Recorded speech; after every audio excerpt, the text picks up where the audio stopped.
Story 1. The Confessional That Screams.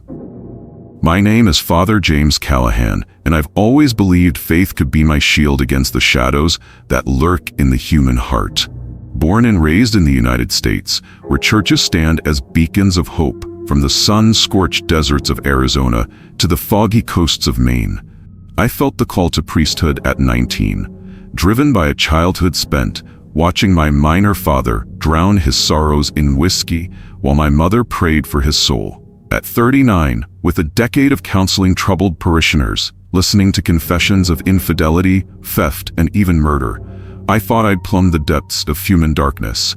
But on the night of March 15th, 2025, as I knelt in prayer at St. Agnes Church in the isolated hamlet of Pine Hollow, Idaho, a scream shattered the stillness, a guttural, inhuman wail that seemed to rip the air apart, followed by a torrent of dark, viscous blood spraying from the confessional booth, splattering the pews and staining the altar cloth. That moment, at 3 a.m., marked the beginning of a nightmare that would test my faith to its breaking point. Pine Hollow was a forgotten corner of the world, an hour's drive from Boise, its streets lined with sagging houses, boarded-up shops, and the occasional flicker of a porch light. St. Agnes loomed at the town's edge, a weathered white clapboard church with a leaning steeple, its windows dark, as if guarding secrets too terrible to reveal. The parishioners greeted me that afternoon with forced smiles, their eyes shifting nervously as I unpacked my vestments in the rectory. Mrs. Delaney, the church secretary, a frail woman with graying hair and a perpetual frown, pressed the keys into my hand, her fingers trembling like leaves in a storm. "Father Michael fled last week," she whispered, her voice barely audible. Said the confessional, "It judges. Don't go near it after midnight." I chuckled, dismissing it as another wild tale from the small towns of the United States, where ghost stories are as common as Sunday sermons. But her warning lodged in my mind like a splinter as I settled into the musty rectory, the scent of damp wood and old paper filling my lungs. My first night, I lit a single candle at the altar, seeking guidance in the quiet. The church was still, the only sound the faint creak of settling timber, until 3 a.m. struck with a force that felt like a physical blow. The scream erupted, a sound so raw it seemed to tear flesh from bone, followed by that blood spraying in arcs, coating the pews, the floor, even my cassock. I staggered to my feet, my flashlight beam shaking as I approached the confessional booth. An antique structure of dark wood carved with crosses that seemed to twist under my gaze. The curtains were drenched, dripping with the crimson liquid, and as I yanked them open, expecting a prankster or a wounded animal, I found nothing but emptiness. The scream came again, reverberating from the walls, and the blood pooled, forming letters, "Confess," that writhed like worms before my eyes. My legs buckled, and I fled to the rectory, locking the door, my mind reeling with a terror I couldn't rationalize. I scrubbed the blood from my hands, but the stain seemed to linger on my skin, a phantom mark of what I'd witnessed. The next morning, I dove into the church archives, my hands trembling as I sifted through yellowed pages and crumbling ledgers. A record from the 1960s detailed a chilling pattern: parishioners who vanished after confessing grave sins. John Carver, a farmer, admitted to murdering his brother over a land dispute in 1963, his disappearance noted with "judged and taken." Mary Ellison, a schoolteacher, confessed to an affair that ended in a barn fire that killed her lover, vanishing in 1967 with the same cryptic remark. The ledger spanned decades, each case a thread in a tapestry of horror. Father Michael's final entry, dated February 28, 2025, was a frantic scrawl. "It knows my sins. It took Ellen last night. I'm next."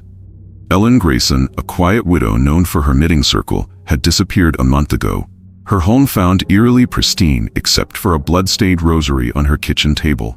That night, I set up a motion sensor camera and recorder near the booth, my curiosity battling a growing dread.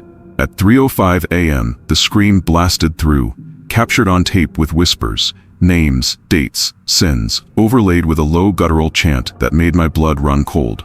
The wood pulsed visibly, expanding and contracting like a living lung, and I realized this was no mere ghost story. It was a sentient force, hungry for something I couldn't yet grasp. The days that followed were a descent into a waking nightmare. The bloodstains spread beyond the booth, creeping across the pews, the walls, forming sentences that shifted as I watched. You can't hide. Your guilt feeds us. James, confess. During a dusk prayer, my name echoed from the booth, a distorted version of my voice, accusing me of a lie I buried deep, a fabricated alibi during seminary in Chicago to protect Daniel. A friend who'd gotten into a bar fight that nearly ended in manslaughter. I'd lied to the dean, claiming I was with him, saving his future, but damning my own conscience. I confided in Mrs. Delaney, who clutched her cross, tears streaming down her cheeks. It's the judge, she sobbed. A priest in 1850, Father Amos, cursed it to punish the unrepentant after he caught his flock in sin. Michael tried to bless it, but it claimed him. His cassock was found shredded in the booth. I refused to flee, my faith demanding I confront this evil. I returned with holy water and a prayer book, dousing the booth as I chanted an exorcism. The wood shrieked, a sound that pierced my skull, the stains boiling into a noxious steam, and a figure emerged, a skeletal priest in a tattered cassock, his eyes hollow pits, clutching a ledger that dripped with blood. James Callahan, he hissed, his voice a rasp of 1,000 damned souls. Confess your lie or join the damned. Panic surged, but I stood firm, reciting louder, my voice trembling yet resolute. The booth's door slammed shut, locking me inside with a force that cracked the frame. The walls contracted, the air thick with the stench of rot and sulfur, and a mirror formed from the stains, reflecting a monstrous version of myself, skin peeling like wet paper, eyes black voids, hands clawing at the air with bloodied nails. The judge's voice boomed, demanding I confess aloud, promising release only if I faced my guilt. My mind flashed to that night in seminary, Daniel's drunken swing, the man he'd nearly killed, my lie to the dean, the guilt that had shaped my calling. Trembling, I whispered the truth, the lie, the cover-up, the shame, my voice breaking as tears streamed down my face. The mirror exploded in a shower of glass, the judge howled, a sound that shook the church, and the door burst open. I stumbled out, collapsing on the floor, the building trembling as the entity retreated into the shadows, its scream fading into a guttural, mocking laugh that echoed in my ears. I reported the incident to the diocese the next morning, my voice hoarse, my hands still shaking. They dismissed it as a breakdown, suggesting I take leave, but I knew better. Unconvinced and desperate, I rallied a team. Mrs. Delaney, her faith a fragile shield, Tom a burly carpenter with a steady axe, and Peter, a young seminarian eager to prove himself, armed with holy water, salt, and a resolve born of necessity. That night, October 23rd, 2025, at 2 a.m., we faced the booth, its wood now blackened, pulsating like a diseased heart. As Tom swung his axe, the screams multiplied, a cacophony of the damned, John's rage, Mary's despair, Ellen's pleas, rising from the wood. The judge emerged, leading a procession of spectral figures, their eyes hollow, their hands outstretched, their faces twisted in eternal torment. The entity lunged, its icy grip clamping around my throat, its ledger flipping to my name, the ink bleeding onto the page. Peter splashed holy water, the liquid sizzling on the wood, and I shouted the exorcism, my voice raw with desperation. Tom split the booth, revealing a hollow core filled with bones, skulls, ribs, rosaries tangled in a macabre nest. The figures wailed, their forms dissolving into ash as the judge roared, its tendrils lashing out, one piercing Peter's chest. He gasped, vanishing in a flash of light, his rosary clattering to the floor. I doused the remains with salt, and the booth collapsed in a blinding explosion, the church falling silent, the air heavy with the scent of charred wood and regret. The victory was a Pyrrhic one. Peter was gone, his fate a mystery that haunted us, his rosary a silent accusation. The church was condemned, its remains bulldozed into a heap, the town whispering of a curse lifted but not forgotten. Mrs. Delaney aged overnight, her hands trembling as she tended her garden, avoiding the sight. Tom quit carpentry, moving south, his silence a testament to the night's toll. I resigned, relocating to a quiet parish in Oregon. But the echoes of that scream invade my every moment. The United States is a land of redemption and buried sins, and I'd unearthed a darkness that refused to stay buried. The lessons seared into my soul. Some confessions are a trap. Their price paid in blood and sanity, and tampering with cursed relics invites a judgment that lingers like a shadow. Now, every night at 3 a.m., I wake to that scream in the wind, a phantom sound that grows louder, a reminder that the judge may still lurk, its ledger always open, waiting for my next confession. The Font of Drowned Echoes. My name is Deacon Rachel Morrow, and I've always found solace in the rituals of faith, the steady rhythm of prayer and service grounding me through life's storms. Raised in the United States, where churches dot the landscape from the rolling hills of Kentucky to the sandy shores of California, I felt drawn to the church as a teenager, volunteering at Sunday services in my hometown of Lexington.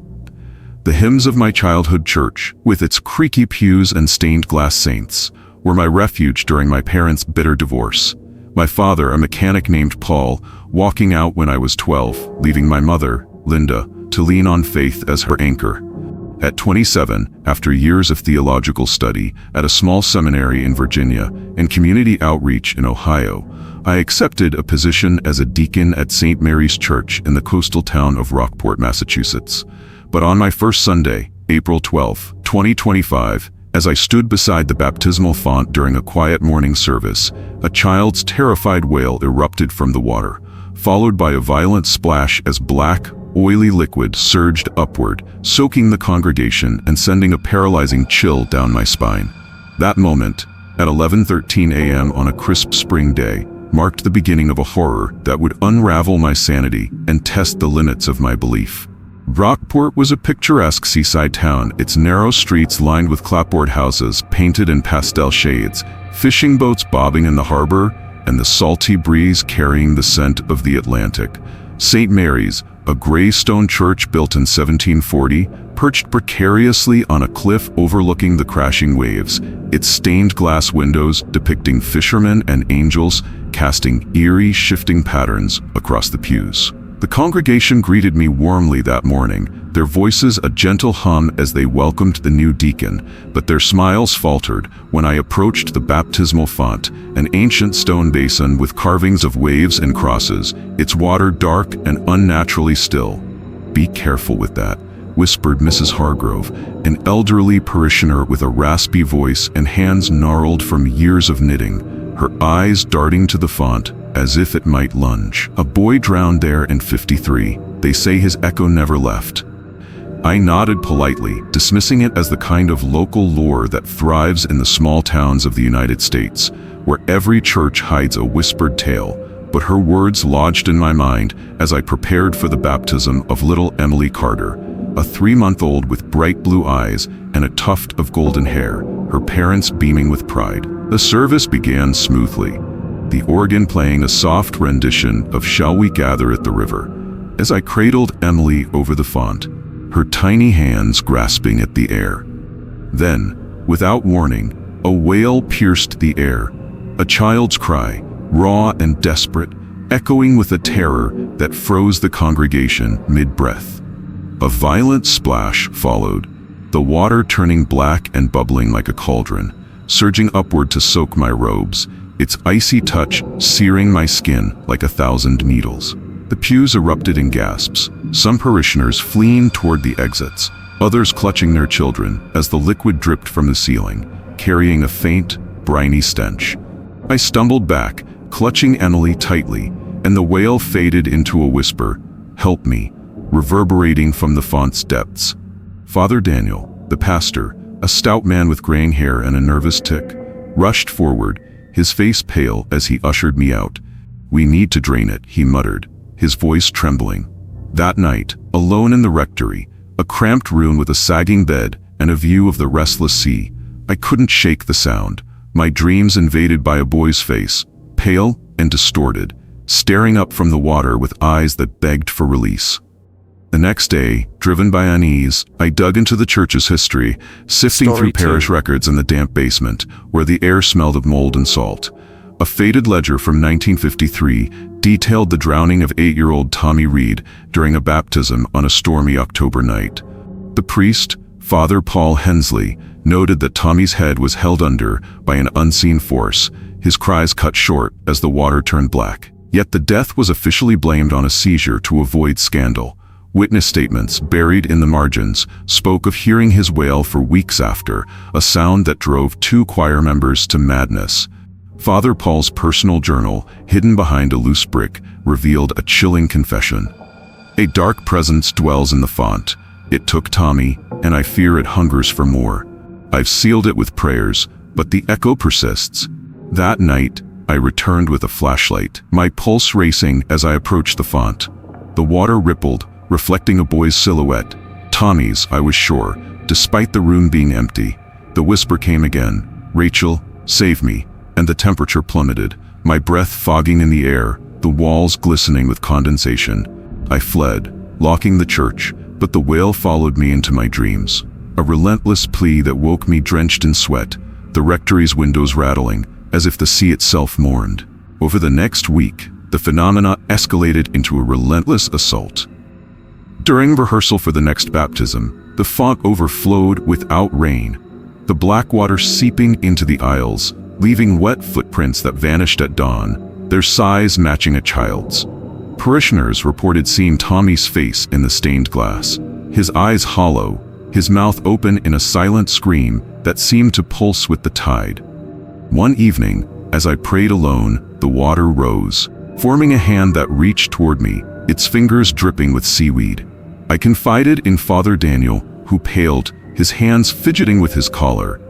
"We tried to bless it after Tommy's death," he admitted. The water boiled, and the priest who led the rite collapsed, claiming he saw a shadow beneath. We sealed it with prayers, but it never stopped. He handed me an old photograph. Tommy, a freckled boy with a shy smile, taken weeks before his death, his eyes bright with innocence. That night, I set up a recorder and motion sensor camera, my curiosity warring with dread. At 3 a.m., the wail blasted through, followed by splashes and a child's voice begging, "Don't let it take me again." The footage showed the water rising, forming a hand that reached toward the lens, its fingers curling before the camera shorted out. The screen flashing with static that mimicked Tommy's distorted face. Desperate for answers, I contacted a retired priest, Father Joseph, in Boston, via a shaky phone call at dawn. His voice cracked with age, warned of a water spirit, a malevolent entity tied to the font, feeding on the innocent to sustain itself. "It's older than the church," he rasped. "Likely tied to the sea, a sacrifice gone wrong. You'll need more than prayers. Salt, fire, and a strong will." On April 19th, I returned with holy water, coarse salt, and a prayer book. Joined by Father Daniel, whose faith seemed to waver, and Mrs. Hargrove, who insisted on helping despite her frailty, her knitting needles clacking nervously. As I sprinkled holy water, the font shuddered, the water turning a sickly green, and Tommy's wail became a scream that echoed off the stone walls. A spectral hand broke the surface, pale and bloated, followed by his face, eyes gone, mouth gaping, rising from the depths. "You can't save me," he rasped, his voice overlapping with a deeper guttural tone that seemed to come from the sea itself.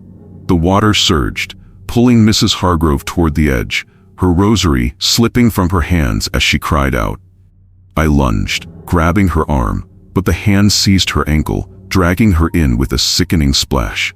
She vanished, the water calming as if satiated, leaving only her shawl floating on the surface. The next night, April 20th, we planned a final stand, the weight of Mrs. Hargrove's loss fueling our resolve. Father Daniel contacted the diocese, but they refused aid, labeling it hysteria. Undeterred, we gathered Tom, a local fisherman with a weathered face and a strong back, and young Sarah, a choir member with unwavering faith and a voice that could pierce the darkest night. Armed with chains, holy oil, salt, and prayers, we faced the font at midnight. The church, lit only by flickering candles. The water churned, black tendrils rising like the arms of a kraken, and Tommy's form emerged, now accompanied by Mrs. Hargrove's ghost, her eyes vacant, her hands clawing at the air. "Join us," they chorused. their voices a dissonant wail that shook the pews. The tendrils lashed out, wrapping around Tom's legs, pulling him toward the font as he roared, swinging a chain. I doused the water with holy oil, igniting it with a match from the altar candles, the flames roaring to life, casting shadows that danced like tormented souls. Sarah recited psalms, her voice steady despite the chaos, and the tendrils recoiled, releasing Tom, who collapsed, gasping. The fire intensified, the water hissing and boiling, and Tommy's form split, revealing a towering shadow behind him. Eyeless, its maw gaping, its presence a suffocating weight. The church shook, pews toppling, stained glass cracking as the entity roared. I threw salt into the flames, and the font cracked, its stones splitting with a thunderous boom, the water draining into the fissures, the spirits dissolving into mist. Silence fell, broken only by our ragged breaths and the distant crash of waves. The victory was a hollow one. Mrs. Hargrove was gone, her absence a silent wound in the congregation. Tom bore scars on his legs, red welts that refused to heal. And Sarah quit the choir, her faith shaken, her voice silenced by the memory. The font was filled with concrete, the church closed for investigation, the site cordoned off with yellow tape that flapped in the sea breeze. I transferred to a parish in Colorado, seeking peace in the mountains, but the wail haunts me. The United States is a land of history and hidden tragedies, its shores and churches hiding secrets that refuse to stay buried. The lesson, etched into my soul, some echoes are cries for help that trap the living, and meddling with cursed waters can drown more than the past, pulling the innocent into its depths. Now, every night at 3 a.m., I wake to that splash, that wail, a reminder that Tommy and the shadow that took him may still lurk. Its tendrils reaching across the miles, waiting for me to return to the font's embrace.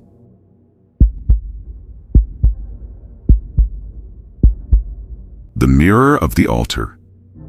My name is Mark Ellison, and I've spent my life breathing new life into the past, restoring antiques with a reverence for the stories they hold. Growing up in the United States, where historic homes and churches stretch from the rugged mountains of Colorado to the humid bayous of Louisiana, I developed a passion for craftsmanship as a kid, watching my grandfather Hector mend old furniture in our Albuquerque garage, his calloused hands coaxing beauty from splintered wood.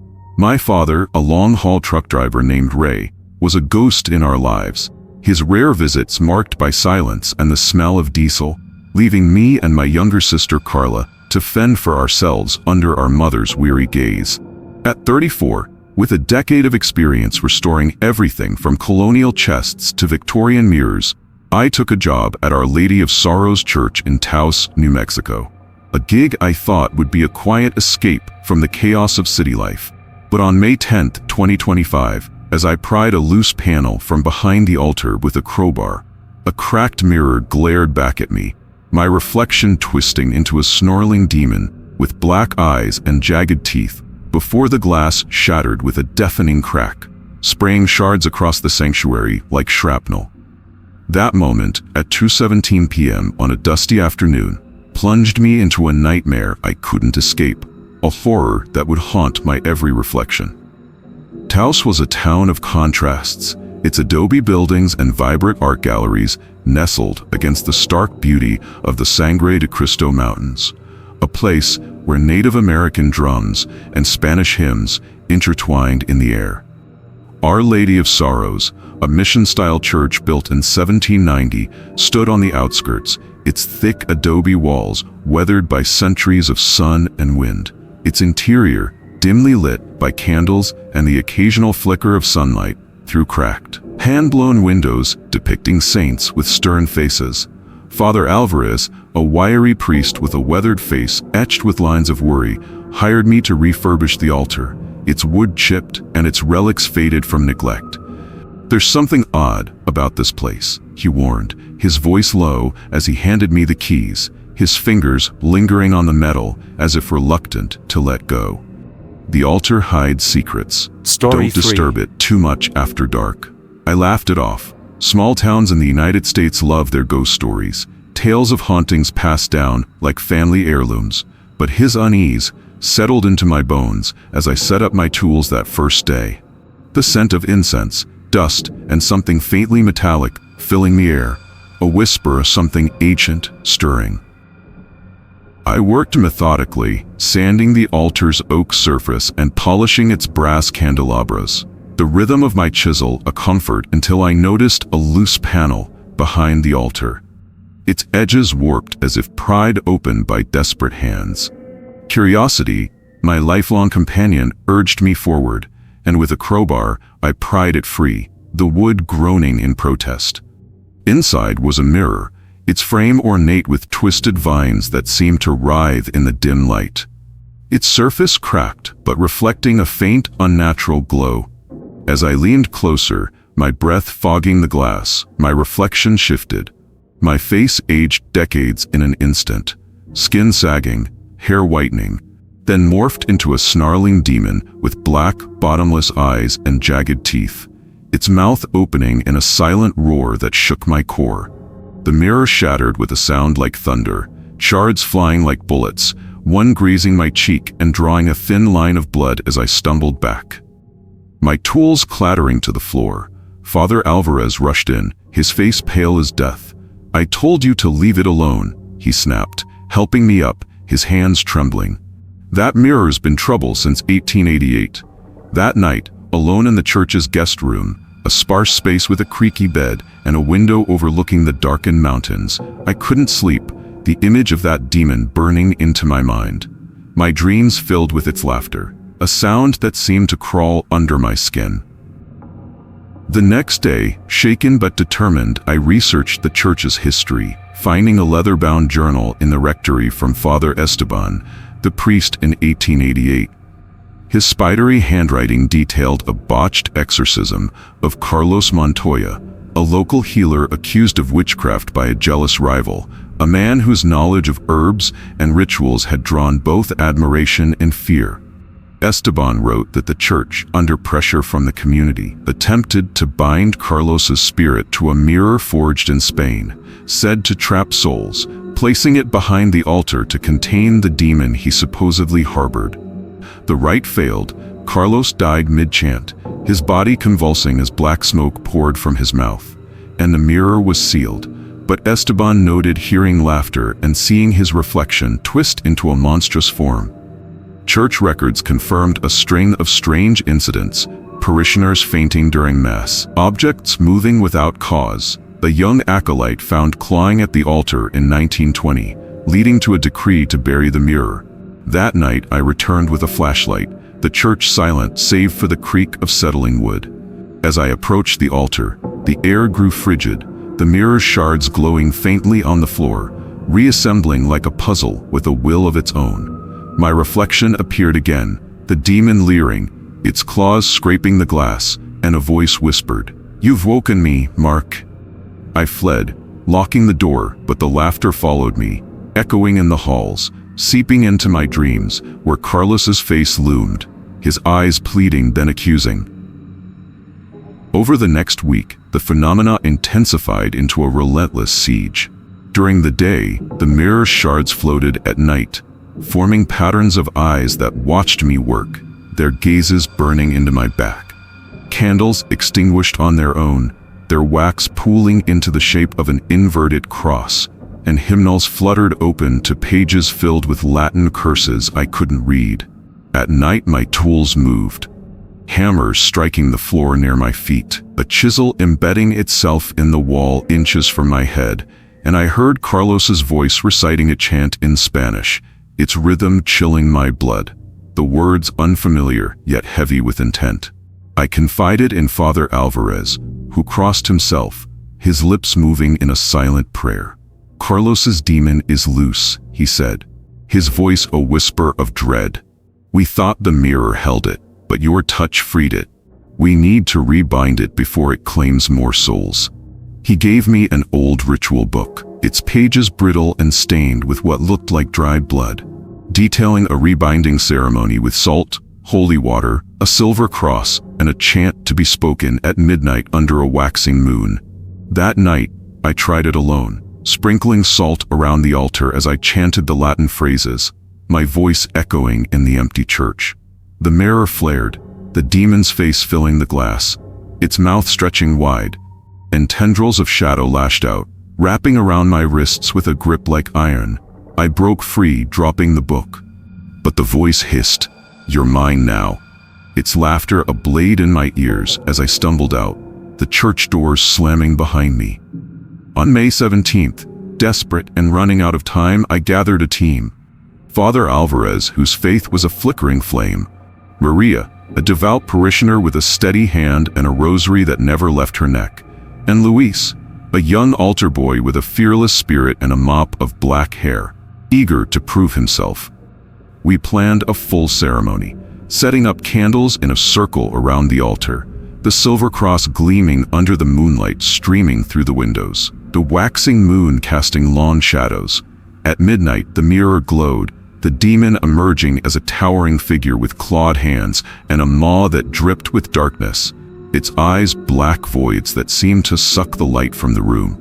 "You can't bind me again," it roared, its voice shaking the pews, the stained glass rattling as if ready to shatter. The tendrils attacked, pinning Maria to the wall, her screams piercing the air as her rosary snapped, the beads scattering like tears. Luis threw holy water, the liquid sizzling on the demon's form, steam rising as it hissed, and I recited a ritual, my voice cracking under the strain, the Latin tripping on my tongue. Father Alvarez swung the cross, its silver edge cutting a tendril, the metal glowing red-hot and burning his hands. But the demon lunged, its claws raking the air. I smashed the mirror with a candelabra, the shards exploding outward like a grenade, cutting my arms and face, the smoke choking us as the entity dissolved into a thick, acrid mist. Luis collapsed, his eyes vacant, whispering Carlos's name before going still, his small body slumping to the floor as the church fell into an eerie silence. The aftermath was a landscape of loss. Luis was rushed to the hospital, his mind lost to a coma, his mother weeping at his bedside, and Maria quit the church, her faith shattered, her hands trembling as she packed her belongings and left Taos without a word. The altar was dismantled, its wood burned, the mirror's remains buried in consecrated ground behind the church, a small wooden cross marking the spot. Father Alvarez aged overnight, his hands bandaged, his sermons now tinged with a quiet fear. I finished the job, collecting my pay, and moved to a restoration gig in Texas, seeking distance from the nightmare. But the curse persists. The United States is a land of rich history and buried evils, its churches holding secrets that whisper through time, and I'd unleashed one that refuses to fade. The lesson carved into my soul. Some reflections hide more than vanity. They hide damnation, and tampering with them can mirror your soul with an eternal darkness. Now, every night at 2:17 a.m., I wake to see that demon in my bathroom mirror, its laughter a whisper that grows louder, its claws scraping the glass, a reminder that Carlos may still claim me, his spirit bound to mine across the miles.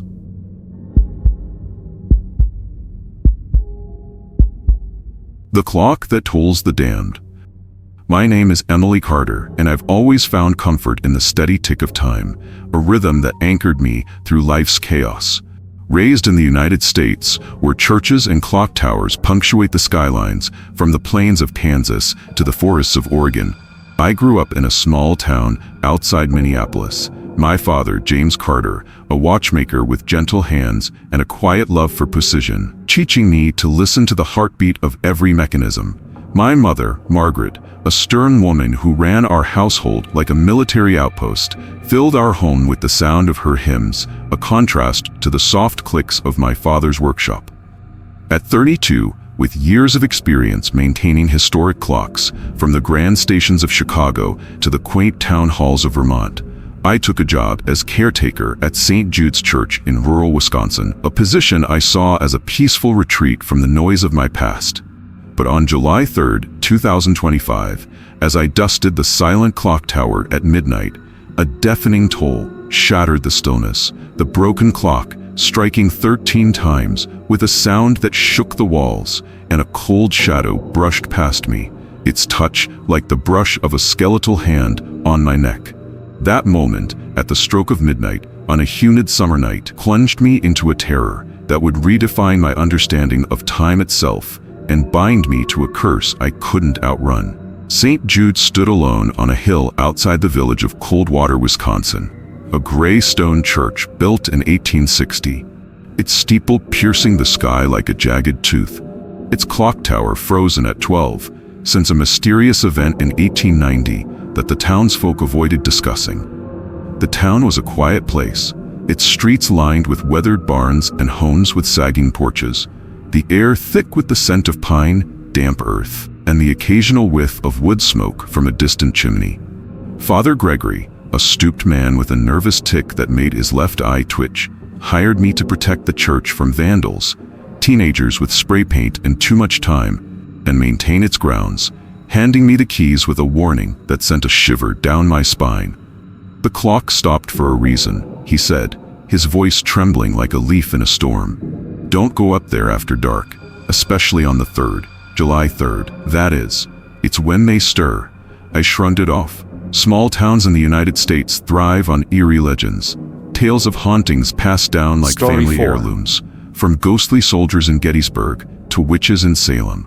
But his words lodged in my mind as I settled into the caretaker's cottage, a cramped space with a creaky bed and a window overlooking the shadowed hill, the silence of the tower a constant oppressive presence. My first night, I explored the church. Its pews scarred with age, their wood darkened by decades of hands tracing prayers, its air heavy with the scent of wax, mildew, and something faintly metallic, like old blood. The clock tower loomed above, its mechanism rusted, its hands still, a monument to a time that refused to move forward. At midnight, restless and unable to sleep, I climbed the narrow stairs, my flashlight beam cutting through the dark, the steps groaning under my weight. As I dusted the clock face, a deafening toll erupted, the broken mechanism striking 13 times, each clang reverberating through my bones like a death knell. The sound so loud it seemed to shake the very foundation. The air grew icy, my breath fogging despite the summer heat, and a cold shudder brushed past, its touch like the brush of a skeletal hand on my neck, weaving a chill that seeped into my marrow. I stumbled down, locking the door, my heart racing, the sound echoing in my skull, a rhythm that wouldn't fade. Father Gregory met me at dawn, his face ashen, his hands clutching a rosary as if it were a lifeline. "I warned you," he said, his voice a whisper of dread. "It's the damned. They toll for the lost, and now they know you're here." That night I couldn't sleep, the tolls replaying in my mind, my dreams filled with shadowy figures climbing the stairs, their faces obscured but their intent palpable, a weight that pressed on my chest. The next day, shaken but determined to understand, I searched the church archives, uncovering a leather-bound journal from 1890 by Father Thomas, the priest at the time, its pages yellowed and stained with what looked like tears or wine. He described a cult within the congregation, led by a man named Elias Kane, a charismatic preacher turned zealot, who believed the clock tower held a portal to a divine judge, a being that would separate the righteous from the damned.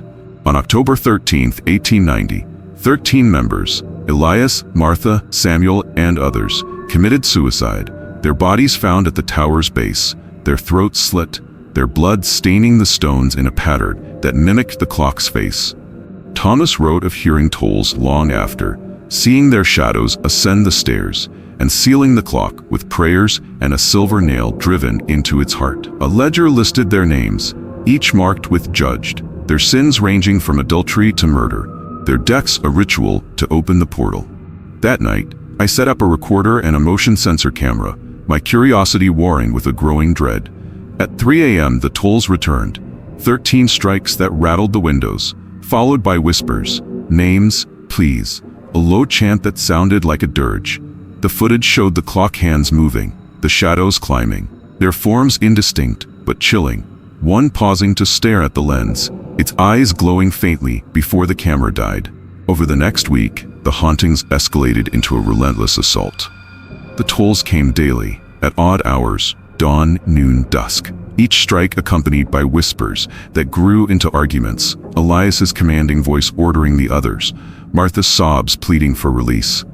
Footsteps echoed above, heavy and deliberate, circling the tower, and I saw their faces in the stained glass. Elias's stern glare, Martha's tear-streaked cheeks, Samuel's hollow eyes, shifting with the light. One night, as I patrolled the grounds, the clock face glowed, projecting images of the suicides, their blood pooling, their knives glinting, and I stopped sleeping, my ears ringing with their chants, my hands trembling as I clutched my father's old stopwatch for comfort. I confided in Father Gregory, who paled, his hands fidgeting with his collar. "They're trapped," he said, his voice a thread of fear. "Elias's ritual bound them, and the clock is their anchor. We need to silence it. Break the mechanism, or they'll pull you in." He gave me an old ritual book, its pages brittle, detailing a breaking ceremony with salt, holy water, and a hammer to shatter the clock's heart, to be performed under a full moon to weaken their hold. On July 10th, alone and driven by a need to end this, I climbed the tower at midnight, the full moon casting a silver glow through the windows. I sprinkled salt around the clock as I chanted the Latin phrases, my voice echoing in the stone chamber. The tolls grew louder, the shadows descending, their forms solidifying. Elias in a tattered suit, Martha with blood on her dress, Samuel clutching a knife. Their hands reached, cold and clammy, and a voice hissed, "Join us, Emily. The judged need a witness." I swung the hammer, but the clock resisted, the mechanism glowing red, its gears twisting like living things, and a tendril of shadow wrapped around my ankle, pulling me toward the edge. I broke free, dropping the hammer, and fled, the door slamming, the tolls pursuing me into the night, a relentless rhythm that pounded in my skull. On July 17th, desperate and running out of time, I gathered a team, Father Gregory, whose faith wavered like a candle in the wind, Clara, a local historian with a sharp mind and a stack of notes on Coldwater's past, and Ben, a handyman with a steady swing and a sledgehammer he wielded like a warrior. We planned a final strike, setting up candles in a circle around the clock, the full moon bathing the tower in light, the air thick with anticipation.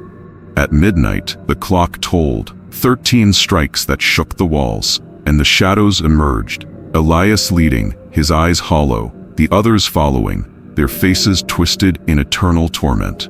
"You can't stop the judgment," Elias roared, his voice a thunderclap, the stained glass rattling as if ready to explode. The shadows lunged, pinning Clara to the wall, her screams echoing as her notes scattered, Ben swinging the sledgehammer, cracking the mechanism with a shower of sparks. I doused it with holy water, the liquid sizzling, steam rising as the gears groaned, and Father Gregory recited the ritual, his voice breaking under the strain. The clock shattered, the tower trembling, its stones cracking, and the shadows wailed, their forms dissolving into mist as the tolls ceased. But Ben vanished, his sledgehammer clattering to the floor, his shadow lingering for a moment before fading, his absence a silent accusation that pierced my heart. The aftermath was a wound that wouldn't heal. Ben was gone, his family searching the woods and hills in vain, his wife collapsing in grief, and Clara quit her research, her hands trembling as she packed her books, her mind haunted by what she'd seen. The tower was sealed with concrete, the church closed, its doors boarded, the hill left as a forsaken place marked by yellow tape that flapped in the wind. Father Gregory retired, his health failing, his rosary worn to threads, and the village of Coldwater grew quieter, its people avoiding the church, whispering of a tolling curse that drove visitors away. I moved to a caretaker job in Michigan, seeking peace in the Upper Peninsula's forests, but the tolls haunt me, a phantom rhythm that wakes me at 3 a.m. The United States is a land of history and restless spirits, its churches holding echoes of the damned, and I'd stirred one that refuses to rest. The lesson etched into my soul: some clocks measure more than time, they measure damnation, and tampering with them can toll for your soul, binding you to the judged. Now, every night at 3 a.m., I hear those 13 strikes, a shadow climbing my stairs, its footsteps heavy, a reminder that Elias and his flock may still judge me, their portal reopened by my hand.